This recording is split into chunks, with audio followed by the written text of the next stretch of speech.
आप में से काफी बच्चे ये सवाल एक पूछ रहे थे कि बैच तो देखो आपका स्टार्ट हो गया है, मतलब काफी टाइम भी हो गया आपके बैच को, और अभी तक आप बैच के साथ सिंक नहीं हो पाए। काफी बच्चे ऐसे हैं जो बैच के साथ थोड़ी प्रॉब्लम फेस कर रहे हैं सिंक होने में, उनको टाइम नहीं समझ में आ रहा है कि सर टाइम को कैसे मैनेज करें। तो एक्चुअल में आज का सेशन में इसलिए ले रहा हूं कि आपको मैं थोड़ा टाइम मैनेजमेंट के बारे में बता दूं, क्योंकि ये जो जर्नी है आपकी, इसमें बहुत जरूरी होता है प्लानिंग, और प्लानिंग के साथ उसका एग्जीक्यूशन। ठीक है, पहले आपको चीजें प्लान करनी होती हैं, मतलब जब आपको कल का अगर कुछ पढ़ना है तो उसकी प्लानिंग आज रखनी होगी। ठीक है, तो उसके लिए मैं आया हूं, ठीक है, आपको गाइड करने आया हूं। बैच आपका एकदम मस्त चल ही रहा है, बस कई बच्चे उसके साथ, कई बच्चों ने तो सिंक मिला लिया है, बढ़िया तैयारी चल रही है। कुछ बच्चे टाइम की कमी महसूस कर रहे हैं, तो हमारी टीम के पास आप ही के संदेश आए हैं, तो उन्होंने हमसे बोला है कि सर एक बार आप सेशन ले लीजिए, बच्चे थोड़ा सा टाइम को मैनेज नहीं कर पा रहे हैं। तो टाइम को मैनेज करने के लिए मैं आपको कुछ बताना चाहता हूं। सबसे पहले आप ये बताइए, आप लोग कैसे हैं, जीवन आपका कैसा चल रहा है? जल्दी से मुझे बता दीजिए, जल्दी से मुझे बताइए कैसे हैं आप लोग। कैसा लग रहा है आपको 10th से जब आप 11th में आए, और 11th में जब आपने एंट्री करी, और अब आज का दिन और पहला दिन, कुछ आपने डिफरेंस फील किया होगा, है ना? आपने कुछ डिफरेंस फील किया होगा। मैं बढ़िया हूं, आप बताइए। हम्म, आप लोगों ने कुछ तो डिफरेंस फील किया होगा डे 1 पे जब आपकी क्लास स्टार्ट हुई थी, और आज का दिन है। हम्म, बढ़िया चल रहा है? अच्छा नहीं चल रहा है? कुछ लोगों का अच्छा चलता है, कुछ लोगों का नहीं चलता है। तो जिनका नहीं चल रहा है उनके लिए मैं आया हूं कि कुछ अच्छा चीज आपको सिखा के जाऊं, है ना, कुछ बढ़िया चीज आपको बताऊं, है ना। चलिए, तो मैं सेशन को स्टार्ट करता हूं। सबसे पहली बात, हमें टाइम मैनेजमेंट की बातें सीखनी है कि हम तैयारी के दौरान टाइम कैसे मैनेज करते हैं। ठीक है, कोई ऐसा एग्जैक्ट टाइम टेबल नहीं है, हेडिंग लिखिए बेस्ट टाइम टेबल। मैं एक्चुअल में टाइम मैनेजमेंट आपको बताऊंगा। ये जो टाइम टेबल है आपको अपनी रिक्वायरमेंट के हिसाब से अपना बना लेना है। ठीक है, क्योंकि एक फिक्स टाइम टेबल हर एक बच्चे के लिए जरूरी नहीं कि वो फॉलो करे, लेकिन हर एक बच्चा पढ़ना चाहता है, ये भी बात सही है। हो सकता है कि कोई किसी टाइम पढ़ रहा हो, कोई किसी टाइम पढ़ रहा हो, वो अपने अपने हिसाब से आप उसको बना लेना। मैं आपको कुछ ऐसा बताने जा रहा हूं कि जिससे आप अपना खुद का एक टाइम टेबल बना पाए। ठीक है, आप खुद का टाइम टेबल बना के अपनी स्टडी टेबल के सामने चिपका लीजिए, और ट्राई कीजिए उसको फॉलो करने का। ठीक है, ट्राई करिए उसको फॉलो करने का। ठीक है, तो देखो दो टाइप के बच्चे होते हैं जो पढ़ रहे होते हैं, एक तो स्कूल गोइंग होते हैं और एक नॉन स्कूल गोइंग वाले होते हैं। तो पहले मैं बात कर लेता हूं, जो बच्चे स्कूल जा रहे हैं उनको कितना टाइम मिनिमम निकालना चाहिए, अपना मिनिमम कितना टाइम निकालना चाहिए। उनको कम से कम 7 घंटे की स्टडी निकालनी चाहिए। ठीक है, 7 घंटे की स्टडी उनकी होनी चाहिए स्कूल के अलावा। स्कूल के अलावा कह रहा हूं मैं, जो बच्चे स्कूल जा रहे हैं। कितने बच्चे स्कूल जाते हैं जरा एक बार बताएं। मैं दोनों ही बच्चों का बताऊंगा, स्कूल गोइंग भी और जो नॉन स्कूल गोइंग है वो भी, है ना। तो मुझे ये बता दीजिए कितने बच्चे स्कूल जाते हैं, जरा मैं एक बार पोल करवाना चाहता हूं, ताकि मुझे एक आइडिया लग जाए। 1 मिनट का आपको समय दे रहा हूं। ठीक है, वोट टाइप कर रहा हूं। ठीक है, स्कूल जाते हो? सवाल ये है, स्कूल जाते हो, ये सवाल है। एक वोट है यस, और दूसरा वोट है नो। ठीक, वोट टाइप चल रहा है ये। 1 मिनट के अंदर आप आंसर कर दें। पोल करा लेते हैं तो जरा आपके सामने भी रिजल्ट आ जाएगा। पोल करा लेते हैं, आपके सामने भी रिजल्ट आ जाएगा। 1 मिनट के अंदर आप मुझे आंसर कर दीजिए, ताकि मुझे समझ में आए कि कितने बच्चे ऐसे हैं जो स्कूल जा रहे हैं, कितने नहीं जा रहे हैं। हालांकि मैं दोनों को ही बताऊंगा, जो स्कूल जा रहे हैं उनको कितने घंटे की स्टडी निकालनी चाहिए, और जो स्कूल नहीं जा रहे हैं उनको कितने घंटे की स्टडी निकालनी चाहिए। हाँ जी भाई, हाँ जी भाई, हाँ जी भाई, जल्दी से सभी लोग आंसर करें। इस पोल का मैं जवाब आपसे चाहता हूं मालिक। मालिक, पोल का जवाब मैं आपसे चाहता हूं। सभी लोग इसमें पार्टिसिपेट करें, ताकि ज्यादा से ज्यादा भारी मात्रा में लोग बता पाए, और पोल का एक बहुत ही रीजनेबल रिजल्ट आए। हाँ जी भाई, बताओ बताओ बताओ, बोलो, करो पोल करो, स्टार्ट कर दीजिए मालिक। क्या कहते हो? एक कह रहा अभी तो छुट्टियों में हूं बेटा, तैयारी जेई की चल रही है, कहां छुट्टियों में फंस गए तुम? हैं? कहां छुट्टी में फंस गए? चलो अब छुट्टी ले ली तो ले ली, लेकिन अब वापस आओ तो उसके साथ एकदम एनर्जी के साथ जुड़ जाना। चलिए रिजल्ट क्या बताना चाह रहा है कि 66.6% बच्चे जो हैं वो स्कूल जा रहे हैं, मतलब 2/3 बच्चे स्कूल जाते हैं, 1/3 नहीं जाते हैं। इसका मतलब है कि दोनों ही बच्चों को बहुत ध्यान से सुनना है, ठीक है। स्कूल गोइंग वाले बच्चों को 7 घंटे आपको निकालना है, ठीक है। कुछ एक टेंटेटिव बात मैं मान लेता हूं कि आपका जो स्कूल का टाइम है, आपका जो स्कूल का टाइम है बेटा, उसको मैं टेंटेटिवली मान लेता हूं कि सब कुछ स्टार्ट होकर एंड होने में 6 से 3 बजे तक का समय मान लूं मैं, मतलब 9 घंटे आप स्कूल में हैं, ठीक। 6 से 3 बजे तक का एक टाइम टेबल मैं मान लेता हूं कि स्कूल में लगभग लगभग आपको पूरे स्टार्ट से लेकर एंड तक, है ना, उठने से लेकर सब कुछ 3 बजे तक, मतलब 9 घंटे आप देते हो स्कूल के पूरा टाइम, ठीक है। अब अगर मैं आपसे एक बात कहूं कि इसके अलावा आपके पास जो मामला बचता है वो ये है कि भाई 3 बजे घर आते हो, कोई 3:15 आता होगा, कोई 3:30 आता होगा, है ना। शाम की क्लास आपकी 4 बजे से स्टार्ट होती है, मैं ऐसा मान लेता हूं, है ना। तो शाम की क्लास आपकी स्टार्ट होती 4 to 8 PM, ठीक है। 1 घंटा तो आपका आने में, खाना खाने में और क्लासेस के लिए रेडी होने में, है ना, अपना लैपटॉप ओपन करने में या बैठने में, इतना आपको लग जाता है ना, सब कुछ मिला जुला के। तो 1 घंटा मैं आपको मान के चल रहा हूं कि एडिशनल यहां पर आप जो है वो अपने कामों के लिए दे रहे हो, खाना पीना के लिए, ठीक है। 4 से 8 बजे तक का जो समय है वो आप समय देते हो कोचिंग में, है ना, 4 से 8 बजे तक का टाइम। इसके अलावा आपके बचता क्या है ना, एकदम प्रैक्टिकल बात चल रही है। ये स्कूल में हो गया, 1 घंटे का टाइम आपका ये यूज हो गया, 4 से 8 बजे तक का आपने पढ़ाई की, लेक्चर किए। जब भी आप लेक्चर अटेंड करो, ट्राई करो कि लेक्चर में ही सारे नोट्स बना लो, अलग से नोट्स बनाने का टाइम ना रहे, क्लास में ही आपके नोट्स बन जाने चाहिए। इसके अलावा आपके पास क्या रहता है, ठीक है, मान लो आप 8:30 बजे से बैठना चालू करते हो 12:30 बजे तक, या 12 बजे मान लो, है ना, 6 बजे तो आप उठो गई, 6 घंटे तो सो गए, है ना। तो 8:30 से 12 बजे तक का जो टाइम है, यही वो टाइम है जो आपको जो पढ़ा है उसको रिवाइज करने में देना है और डीपीपी सॉल्व करने में देना है ना, जो होमवर्क दिया जा रहा है टीचर्स के द्वारा क्लास में उसको करना है। अब ये जो 8:30 से 12 बजे तक का टाइम है, इसको तुम स्लॉट वाइज डिवाइड कर सकते हो। 8:30 से 10 कर लिया, ठीक है, 10 से 11 कर लिया और 11 से 12 कर लिया।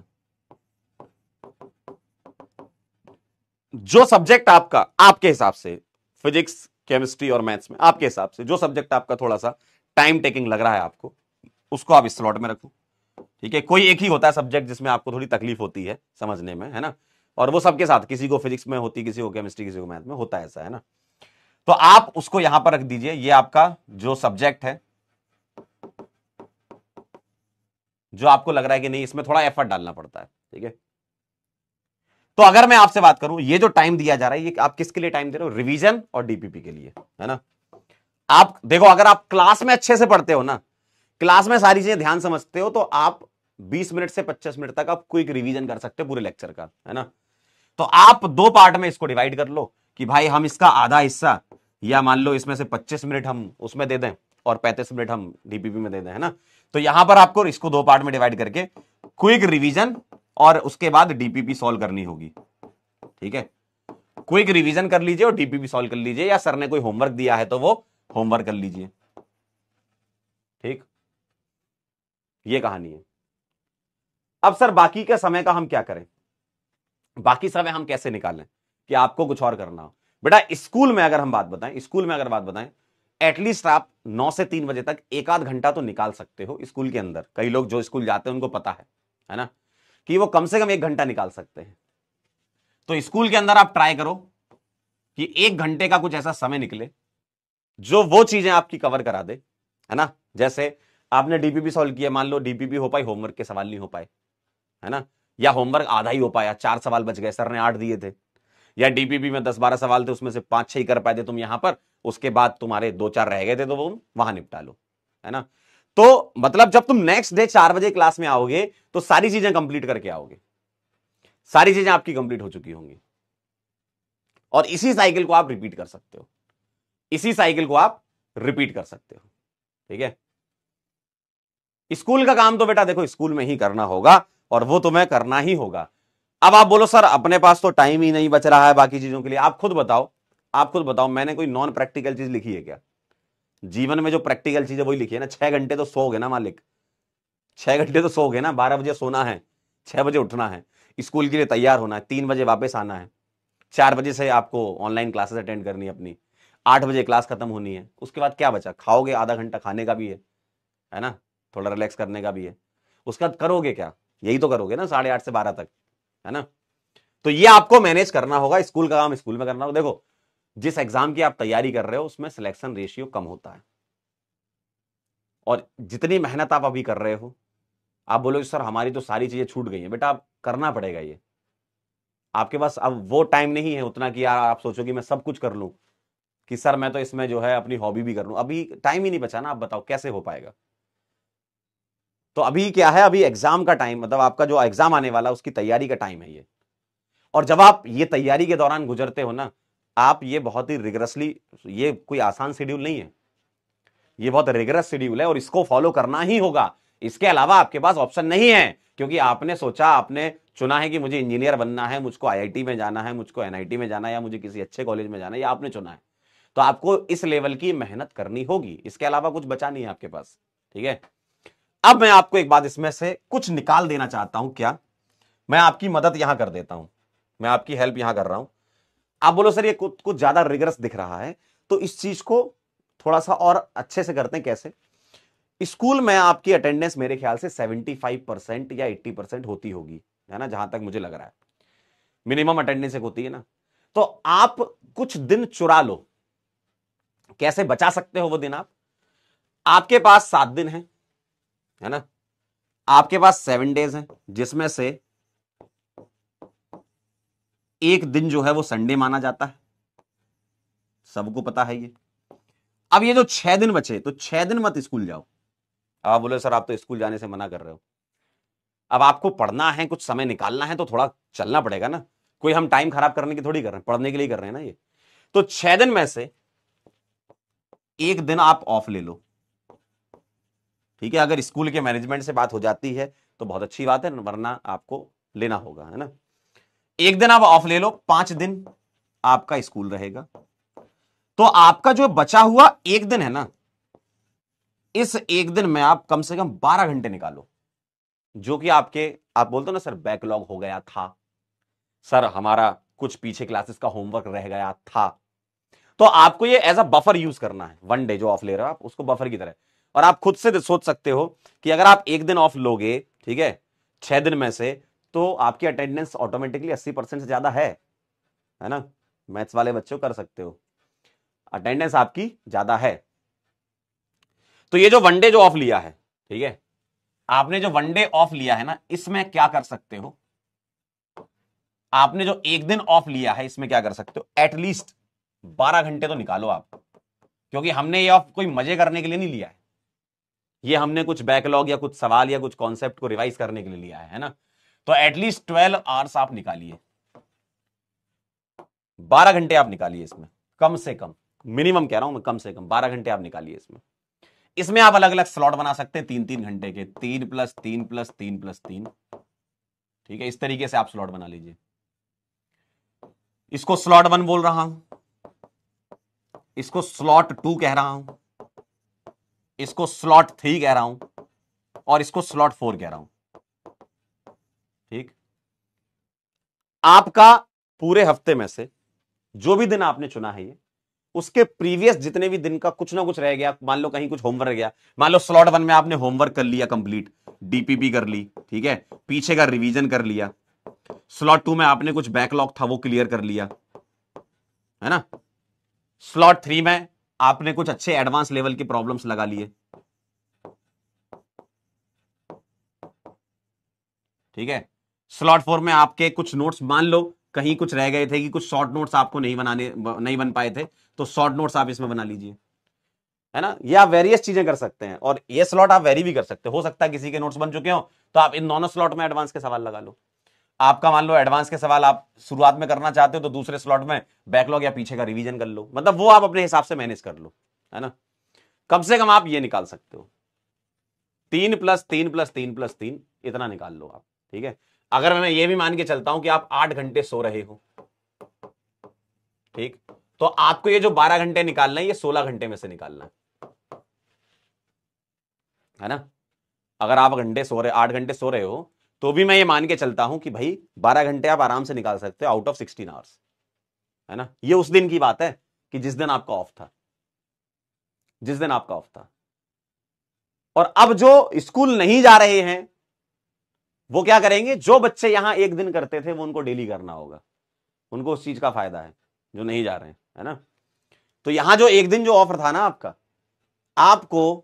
आपको उसमें जो स्कूल नहीं जा रहे हैं वो बच्चे इस तरीके से उसको यूज कर लें कि अगर मैं ऐसा मान के चलूं कि 8 घंटे की आपकी स्लीप चल रही है, ठीक है, 8 घंटे तो देखो सो यार, 7 घंटे 8 घंटे 6, मतलब 6 घंटे और उससे ज्यादा ही सोना चाहिए, 6 घंटे से कम नहीं सोना चाहिए।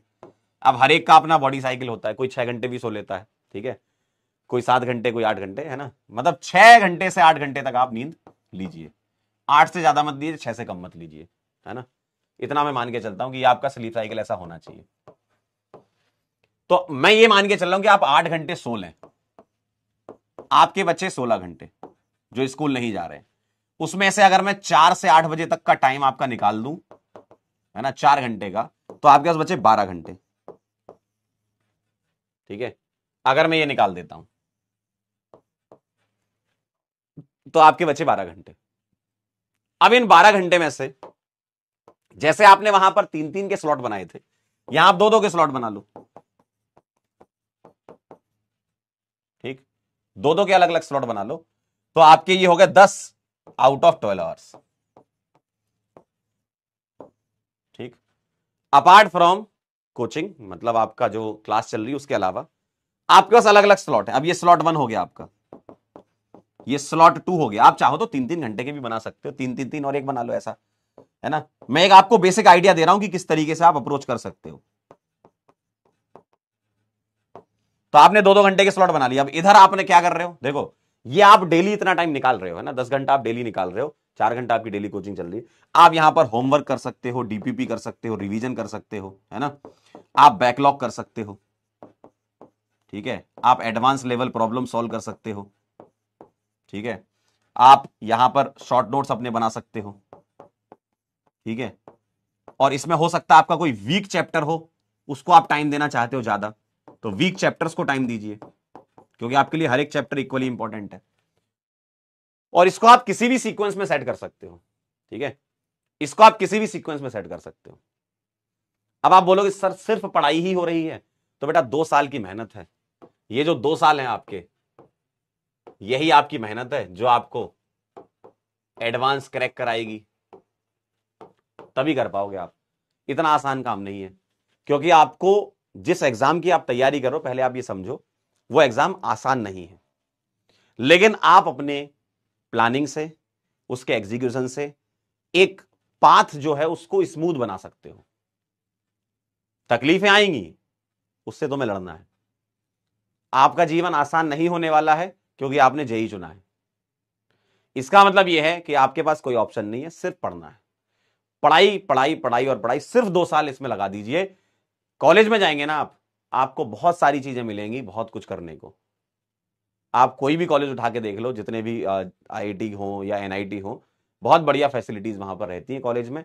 आप वहां पर, और टाइम भी खूब रहता है, मैं भी इंजीनियर हूं, मुझे भी पता है, कॉलेज में 4 साल आपके पास टाइम रहता है, आप वहां पे कुछ भी कर सकते हो, कुछ भी मतलब कुछ भी कर सकते हो, इतना टाइम है आपके पास, ठीक है।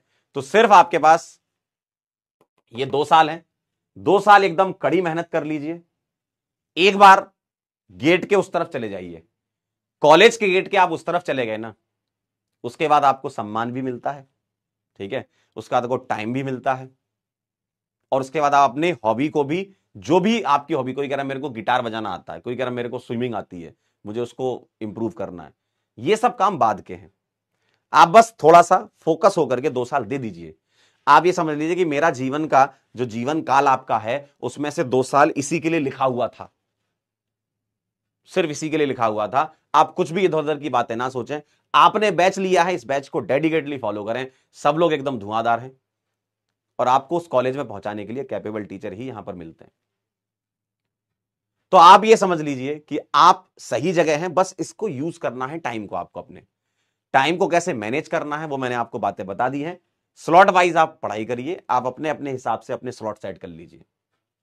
किसी को लग रहा है कि मैं थोड़ा अच्छा हूं पढ़ने में, मेरा बैकलॉग नहीं होता है, मैं रिवीजन प्रॉपर कर लेता हूं, तो आप यहां पर एडवांस लेवल प्रॉब्लम के लिए बढ़ा दीजिए अपने स्लॉट। 2 घंटे की जगह 4 घंटे उन सवालों को सॉल्व करिए। कोई कह रहा है कि नहीं सर अभी मैं थोड़ा पीछे हूं, लेकिन मेरे में दम है, मैं कर लूंगा, लेकिन मैं धीमे धीमे चलता हूं, कोई बात नहीं। कभी भी लेट स्टार्ट करने का मतलब यह नहीं होता कि आप फर्स्ट नहीं आ सकते। ऐसा किसी किताब में नहीं लिखा है, ऐसा किसी किताब में नहीं लिखा हुआ है कि मैंने लेट स्टार्ट किया था इसलिए मैं फर्स्ट नहीं आ सकता। हां, लेट स्टार्ट किया था, थोड़ा पेन उठाना पड़ेगा, थोड़ा टाइम देना पड़ेगा, लेकिन हां आप दौड़ोगे तो आगे निकल जाओगे। ठीक है, तो आप ये समझ लीजिए यही टाइम है, लगा दीजिए एकदम जोर, जितना दम लगा सकते लगा दीजिए। पढ़ाई से कभी मत घबराइए। अगर आप पढ़ाई से इधर उधर डेविएट हुए, जबरदस्ती इधर उधर की बातों में पड़े, दुनिया में बहुत सारी चीजें होती हैं। और मैं आपको एक बात बताऊं, आप कभी एनालाइज करना, मैं आपसे एकदम लाइव एग्जांपल डिस्कस कर रहा हूं। आज का दिन है, आज आज क्या है, सैटरडे है ना, आज सैटरडे, ठीक है। दिन के बज गए हैं 12:22 और 54 सेकेंड। ठीक, आप सुबह से ऑब्जर्व करना, सुबह से, आज का दिन था, आप जब से उठे थे, है ना, जब आप उठे थे तब से ऑब्जर्व करना, आप पूरा दिन देखना स्टार्ट से लेकर एंड तक। ठीक है, ये पूरा एक डे है। 80% चीजें आपके काम की नहीं है। आप ऑब्जर्व करके देख लेना पूरे, अगर आप हर चीज में फंसे, तो कह रहा हूं मैं, अगर आप हर पंचायत में घुसना चाहते हो, आपको ऐसा लग रहा है कि अच्छा ये क्या कर रहा है, मैं क्या कर रहा हूं, इनमें फंस जाओगे। आपको ये लग रहा है घर पे मेहमान कौन कौन आया हुआ है आज, आपको लग रहा है अरे मम्मी के पास तो मौसी का फोन आया हुआ है, पापा के पास तो बुआ का फोन आया हुआ है। मैं सही बता रहा हूं, आपके करियर में और उस गोल को अचीव करने में, अगर आप अपना पूरा दिन एक दोगे ना, एक दिन 80% चीजें आपकी काम की नहीं है। इनसे बचना है, इनसे बचना है, यह ध्यान रखिए।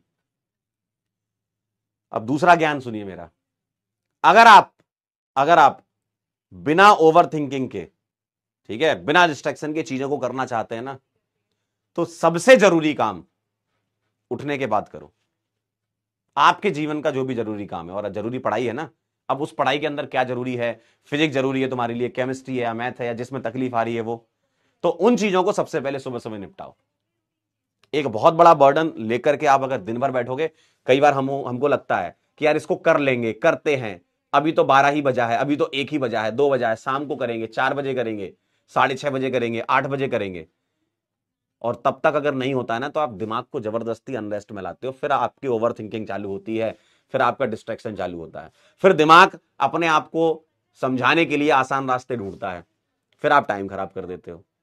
यही तो नहीं करना है। अगर आप प्लानिंग और उसका एग्जीक्यूशन प्रॉपर कर पा रहे हो ना, भाई आपसे बेहतर इंसान कोई नहीं है, पेपर में चाहे कुछ भी हो। लेकिन अभी से अगर आपकी आदत बन गई ना, क्लास 11th में अगर कोई बच्चा प्लान कर ले और उसको एग्जीक्यूट कर दे, भाई साहब वो बहुत आगे जाएगा जीवन में, क्योंकि आपके अंदर एक हैबिट बिल्ड हो रही ना, आपकी आदतें ही तो आपका करियर आगे बताएंगी कैसे जाओगे। कई लोग आलसी होते हैं, बहुत अच्छी अच्छी जगह उनकी जॉब लग जाती है, आईआईटी से ग्रेजुएट बच्चे, एनआईटी से ग्रेजुएट बच्चे अच्छी जगह पहुंच जाते हैं, क्योंकि इनिशियल प्लेसमेंट आसान होता है, लेकिन क्या पता चलता है अंदर जाके वो काम ही नहीं कर रहे हैं। क्यों? क्योंकि उनको आलसीपना बैठ गया था। जब पढ़ते थे तब तो अच्छा था, तब तो बढ़िया मेहनत करके वहां पहुंच गए उन कॉलेजेस में, लेकिन उसके बाद कुछ नहीं करा। तो ये चीजें अभी से आपके अंदर बिल्ड होनी चाहिए, प्लानिंग और एग्जीक्यूशन, तभी आप आगे बढ़ोगे, है ना। ठीक है जी। जिम, फुटबॉल, बेटा अब ये सब चीजें तो देखो, अगर आप इनमें से टाइम निकाल पाओ तो निकाल लो। मैंने तो आपको पढ़ने का टाइम बता दिया, अगर आप इसमें से निकाल पा रहे हो तो आप अपने हिसाब से निकाल लीजिए, है ना। और हर एक बच्चे का अपना, आप कोई फुटबॉल खेलता है, कोई नहीं खेलता है, कोई जिम जाता है, नहीं जाता है, तो आप ये चीज है ना अपने हिसाब से सेट कर लो, है ना। मैंने आपको एक प्रॉपर एक ओवरव्यू दे दिया कि आप कितना टाइम निकाल सकते हो, स्लॉट वाइज पढ़ाई कर सकते हो, ठीक है। कोई बोलता है कि सर 8 घंटे की स्लीप है तो उठना कितने बजे? अरे भाई तू जब भी उठ जा, कोई 5 बजे उठ सकता है, कोई 6 बजे, कोई 7 बजे, कोई 8 बजे, कोई 10 बजे भी उठ रहा है ना, तब भी कोई दिक्कत नहीं है। लेकिन जब उठो, तुम्हारी आंखें खुलें, तो तुम्हारे सामने बस एक ही लक्ष्य नजर आना चाहिए कि मुझको कॉलेज में जाना है, ठीक है। तो आप अपने हिसाब से स्लॉट वाइज मैंने बताया, क्योंकि सबका उठने का टाइम अपना अपना होता है, ठीक है। क्लियर एकदम? चलिए, और ये ना सोचें कि सर ये वाले बच्चे 10 घंटे पढ़ रहे हैं, हम तो 7 घंटे 6 घंटे पढ़ रहे हैं। कोई टेंशन नहीं है, आप उतना काम उतने में कर लोगे, ठीक है। हाँ, जो स्कूल गोइंग बच्चे हैं उनको थोड़ा स्कूल में हल्का फुल्का टाइम निकाल लेना कि कुछ पुराने सवाल रहेगा। देखो, जो काम क्लास में दिया जा रहा है उसको करना है, करना है मतलब करना है, उसमें आपको इफ एंड बट लगाना ही नहीं है। डीपीपी है, होमवर्क है, क्लास में जो सर सवाल करा रहे हैं, क्लास में जितना ज्यादा अटेंटिव रहोगे ना आप, उतना अच्छा रहेगा आपके लिए। क्यों? क्योंकि क्लास में तुम मैक्सिमम चीजें समझ चुके होगे, तो रिवीजन में कम टाइम लगेगा, डीपीपी जल्दी सॉल्व हो जाएगी, होमवर्क जल्दी कर लोगे, तो टाइम बचता है। आप अपना अटेंशन बढ़ाते हो तो टाइम रिड्यूस हो जाता है। आपका अटेंशन नहीं होगा तो टाइम आपको ज्यादा लगेगा चीजों को समझने में, ठीक है। तो अटेंशन दीजिए, क्लास में पूरा एकदम फुल फोकस के साथ बैठिए, ठीक है। चलिए, बहुत बढ़िया, बेहतरीन। कह रहे ऑर्गेनिक केमिस्ट्री का क्या करना? बेटा ऑर्गेनिक केमिस्ट्री का अभी कुछ नहीं करना आपको, आप चिंता मत करो। बस मैं आपसे एक ही बात कहना चाहता हूं, आप पीरियोडिक टेबल और केमिकल बॉन्डिंग ये दो पढ़ के आना अच्छे से। जब टीचर पढ़ाए बहुत ध्यान से सारी चीजें सुनना। अगर आपके ये दोनों चैप्टर अच्छे हैं तो बाकी ऑर्गेनिक केमिस्ट्री गारंटी मेरी। सब कुछ बेसिक से लेकर एडवांस तक जो होता है पेपर के लिए जो जरूरी है वो सब करवाया जाएगा, ठीक है। उसकी आप चिंता मत करो, ठीक है। चलिए, तो अब हम मुलाकात करेंगे आपसे अगले किसी सेशन में, है ना, क्योंकि हमारी ऑर्गेनिक केमिस्ट्री थोड़ी बाद आती है ना। हमारी ऑर्गेनिक केमिस्ट्री मेरे ख्याल से सितंबर के बाद ही आएगी, क्योंकि अभी 11th में ना फिजिकल ज्यादा है, फिजिकल केमिस्ट्री। और इनऑर्गेनिक में 2 चैप्टर ये वाले इंपॉर्टेंट है, और भी है लेकिन ये 2 इंपॉर्टेंट है आपके लिए जो ऑर्गेनिक में काम आएंगे। ऑर्गेनिक एंड में आती है एकदम 11th में, ठीक है। तो मुलाकात करेंगे और बीच बीच में मिलते रहेंगे, है ना। अभी आप लोगों ने एक सवाल पूछा था, मतलब मैसेज वैसेज और मेल वेल करते हो ना आप लोग, वहीं से आया मेरे पास सवाल कि बच्चे टाइम मैनेज नहीं कर पा रहे, इसलिए मैं आया था। आपके ऐसे और भी सवाल होंगे, मिलते रहेंगे हम, है ना। चलिए, बहुत बहुत धन्यवाद आपका। ठीक, अब आप पढ़ाई चालू करो, है ना। और कोई आपके दिमाग में सवाल हो तो आप भेजते रहा करो, ठीक। चलिए, बहुत बढ़िया, थैंक यू सो मच, बहुत बहुत धन्यवाद। मिलते हैं बेटा, तब तक के लिए ओके बाय।